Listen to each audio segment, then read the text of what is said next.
바흐 골드베르크 변주곡 이중주 티보 가르시아 앙투안 몰리니에르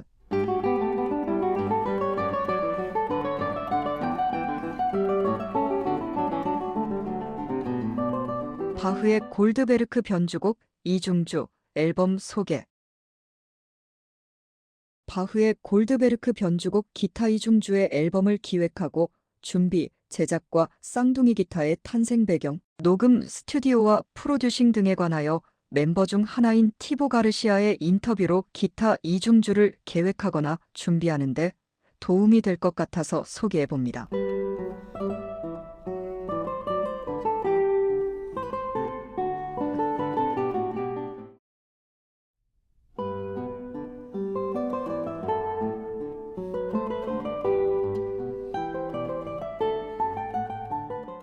인터뷰 티보 가르시아 앙투안 모리니에르 씨와의 기타 듀오로 골드베르크 변주곡을 발매하신다고 들었습니다. 이 바흐의 대곡을 녹음하게 된 경위를 들려주시겠어요?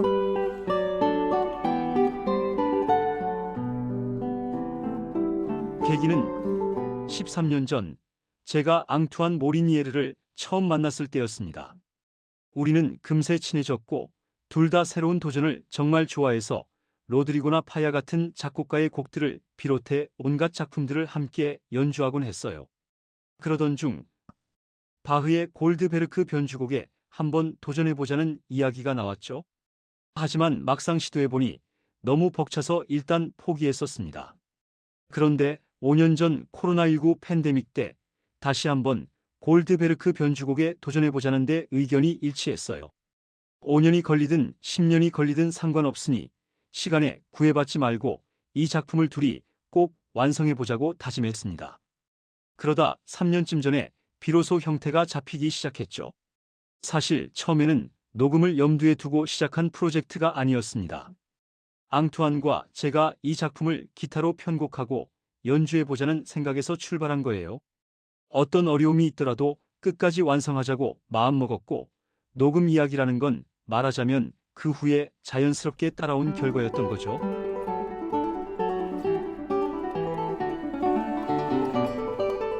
워너 클래식스 측에 녹음을 제안하신 건 티보 씨였나요? 네, 제가 먼저 워너 클래식스에 제안을 했습니다. 처음엔 기타 듀오로 골드베르크 변주곡을 연주한다고요? 정말 미친 도전을 하시네요. 하는 식으로 반응이 조금 미적지근했어요. 그래도 일단 한번 들어봐 달라고 시범 녹음을 보냈더니 좋은데요. 녹음합시다. 라는 답을 받았죠.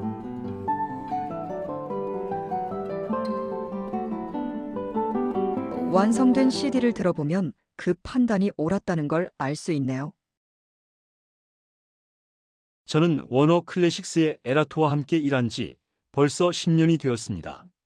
그동안 쌓아온 신뢰와 성과가 있기 때문에 무모한 미친 아이디어라도 서로 솔직하게 이야기할 수 있는 사이예요. 저 자신도 이 프로젝트는 반드시 완성해야 한다는 확신이 없었다면 그런 제안을 하지 않았을 겁니다. 원어도 물론 현실적인 부분에서는 엄격하지만 근본적으로는 서로에 대한 깊은 신뢰가 있습니다. 그렇기 때문에 이번 골드베르크 변주곡 앨범뿐 아니라 이전의 협주곡 앨범이나 바흐 헌정 작품집 같은 프로젝트도 함께 실현할 수 있었던 거죠.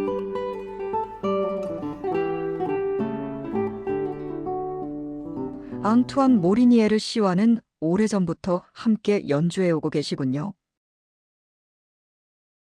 저는 툴루즈 출신이고 앙투안은 보르도 출신인데 파리 국립고등음악원에 입학하기 전부터 프랑스 각지에서 열린 마스터 클래스에서 이미 알고 지냈습니다.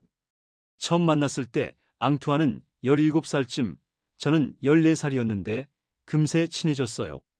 이후 거의 같은 시기에 같은 학교에 들어가 학생으로서도 기타리스트로서도 비슷한 길을 걸어왔습니다.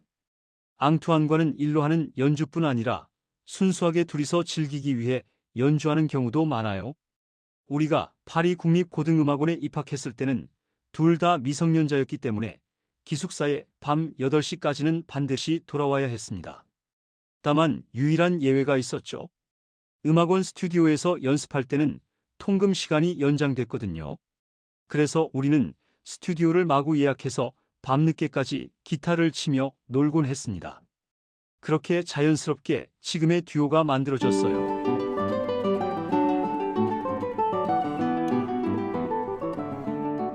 골드베르크 변주곡의 편곡은 두 분이 함께 작업하셨다고 들었는데 역할 분담은 어떻게 하셨나요? 절반씩 맡아서 작업했습니다. 제가 아리아와 첫 15개의 변주곡을, 앙투안이 뒤쪽의 15개의 변주곡과 아리아 다 카포를 편곡했어요.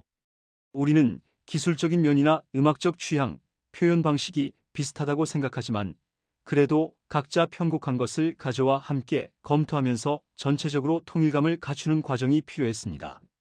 어쨌든 혼자 하는 것보다 둘이 함께하는 편이 훨씬 효율적이고 좋은 아이디어도 많이 떠오르니까요. 결과적으로 편곡을 나눠 맡은 건 아주 좋은 선택이었어요.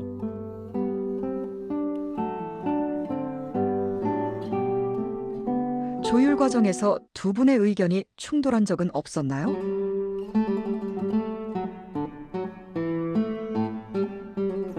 좋은 질문이네요. 이번 프로젝트를 통해 저희는 자신의 의견만 주장하는 것이 아니라 먼저 상대의 말을 열린 마음으로 듣는 것이 얼마나 중요한지를 배웠습니다.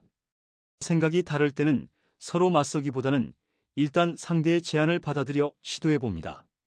어느 쪽을 선택할지는 실제로 해본 뒤에 함께 논의해 결정하죠. 앙투안의 제안을 시도해 보니 제 쪽이 틀렸다는 걸 깨달은 적도 있고 그 반대의 경우도 있었습니다.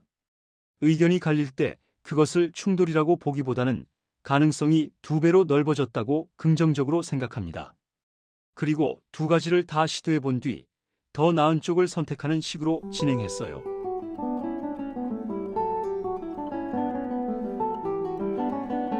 담당하는 파트는 명확히 나누셨나요? 이성부일 경우에는 간단하게 건반 음악의 오른손과 왼손처럼 각자 파트를 나눕니다. 하지만 삼성부, 사성부로 갈수록 훨씬 복잡하고 어렵게 되죠. 기본적으로는 앙투안이 고음을, 제가 저음을 맡았지만 변주에 따라 역할이 바뀌기도 했고 서로의 파트를 교체하는 경우도 많았습니다. 예를 들어 멜로디의 경우, 실제로는 두 사람이 아주 세밀하게 나누어 연주하지만 완성된 음악에서는 하나의 선율과 프레이즈로 들리는 부분이 많아요. 또 바흐가 이 곡에서 사용한 작곡 기법을 이해하는 것도 중요했습니다. 어떤 구절은 독백처럼 들리고 또 어떤 부분은 대화처럼 혹은 제3의 목소리가 더해지는 듯한 부분도 있죠. 바흐는 이렇게 다양한 방식으로 음악을 구성했기 때문에 매 장면마다 그가 어떤 표현을 의도했는지를 스스로 고민하며 탐구해야 했습니다. 건반 연주자는 골드베르크 변주곡을 혼자서 모두 연주하지만 저희는 2대의 기타로 연주하기 때문에 스테레오 효과를 만들어낼 수 있습니다. 이번 앨범에서는 그 스테레오적 특징을 의도적으로 강조한 부분도 있고 반대로 마치 한 대의 악기로 연주하는 것처럼 완전히 녹아드는 순간들도 있습니다.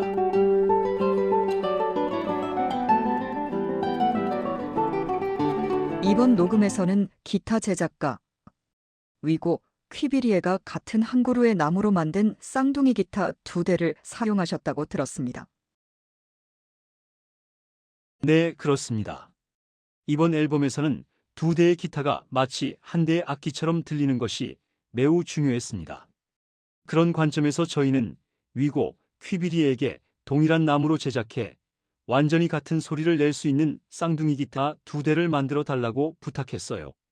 물론 다른 방법도 있었겠지만 수많은 기타 중에서 저희가 원하는 만큼 음색이 완벽히 일치하는 악기를 찾는 건 현실적으로 거의 불가능하다고 판단했죠. 그래서 쌍둥이 기타를 새로 제작하는 방법을 선택했습니다.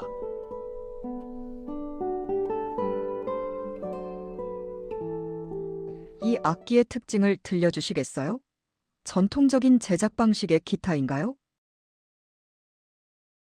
특히 고음이 아주 아름답고 수정처럼 맑고 빛나는 울림을 지니고 있습니다. 거기에 풍부한 공명도 함께 갖추고 있어서 골드베르크 변주곡을 연주하기에는 최적의 선택이었다고 생각합니다. 이 기타는 라티스 브레이싱 구조를 사용하고 있지만 오스트레일리아산 기타들처럼 무겁지는 않습니다. 스몰맨 기타보다 훨씬 가볍죠. 앞판은 스프루스로, 뒷판과 옆판은 마다가스카르산 로즈우드로 만들어졌습니다. 약 100년 된 목재가 사용되었어요.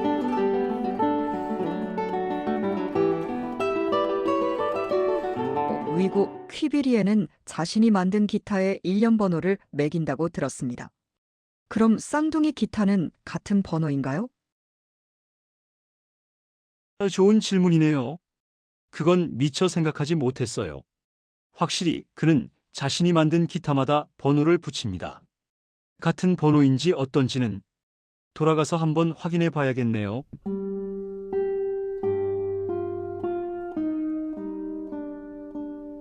골드베르크 변주곡은 3개의 변주가 한 세트로 구성되어 있고 그 세 번째에 캐논이 배치되어 있다고 하죠. 네, 그렇습니다. 골드베르크 변주곡은 말하자면 하나의 거대한 건축물과 같습니다. 바흐가 정말 탁월했던 점은 이런 치밀한 음악적 구조를 마치 마법처럼 설계할 수 있었다는 데 있겠죠. 저는 이렇게 곡의 구조를 도식화하는 걸 좋아합니다. 골드베르크 변주곡은 아리아와 30개의 변주, 그리고 다시 아리아로 구성되어 있습니다. 아리아는 32마디로 되어 있고 전체 곡도 32개의 부분으로 이루어져 있죠. 제15변주 오도 캐논이 하나의 종착점이라면 제16변주 서곡은 그야말로 곡의 반환점 역할을 합니다. 캐논은 모두 9번 등장하며 1도에서 시작해 9도까지 점차 음정 간격이 넓어집니다. 전체 구조도 놀랍지만 세부적인 디테일까지 정말 정교하죠. 마지막 변주 콰들리벳에서는 바흐가 당시의 세속 유행가 두 곡과 아리아의 주제를 결합시킵니다. 그리고 끝에서는 다시 다카포로 아리아로 돌아갑니다.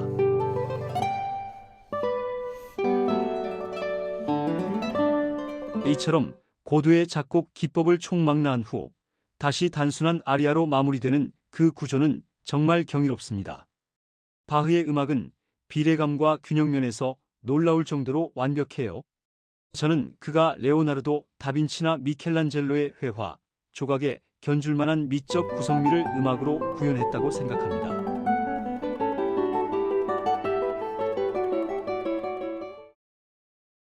즐거운 연습과 연주를 위하여